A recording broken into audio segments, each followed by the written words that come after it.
शहरामध्ये कोणीही कोठेही बांधकाम करत असताना त्यांचे बांधकाम साहित्य व मटेरियल राजरोसपणे रहदारीचा कुठलाही विचार न करता रस्त्यावर अस्ताव्यस्त पडलेले असतात।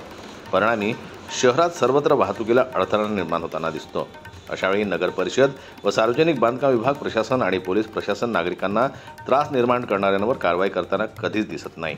कारंजा लाड इथे झाशी राणी चौकामध्ये सुरू असलेल्या एका बांधकामामुळे नागरिकांना मोठ्या प्रमाणात त्रास होत आहे। गत आठवड्यात नेमकाच झाशी राणी चौकात भयंकर अपघात झाला होता, तरी सुद्धा यातून संबंधित प्रशासन कुठलाही बोध घेताना दिसत नाही। सदर बांधकाम करणाऱ्या कुठल्याही प्रकारची विचारणा संबंधित प्रशासन व पोलीस खाते का करत नाही, हा सर्वात मोठा अनुत्तरित प्रश्न आहे।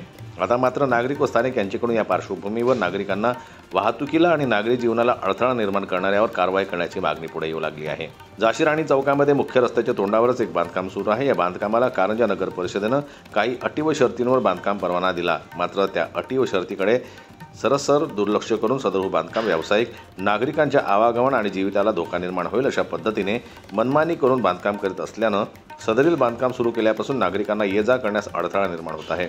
रस्त्यावरच टाकण्यात येत असलेली गिट्टी, रेती, चुरी इत्यादी आणि बांधकाम साहित्याच्या अडथळ्यातून वाहने हाकताना रस्त्यावर वाहने घसरून पडत आहे। यात येथे चौक असल्याने पुन्हा एखादा भयंकर अपघात होण्याची शक्यता नाकारता येत नाही। दिनांक 23 जून 2025 पासून शहरातील शाळा सुरू होत असून झाशी राणी चौकामध्ये सुरू असलेल्या या बांधकामामुळे विद्यार्थ्यांना शाळेत ये जा करताना अडचणी निर्माण होऊ शकतात।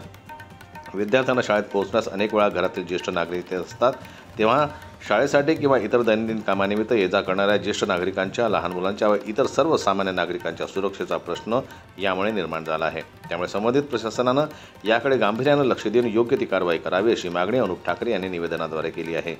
जनमत लाईव्ह न्यूज करता वाशिमहून ज्ञानेश्वर वरघट यांची रिपोर्ट।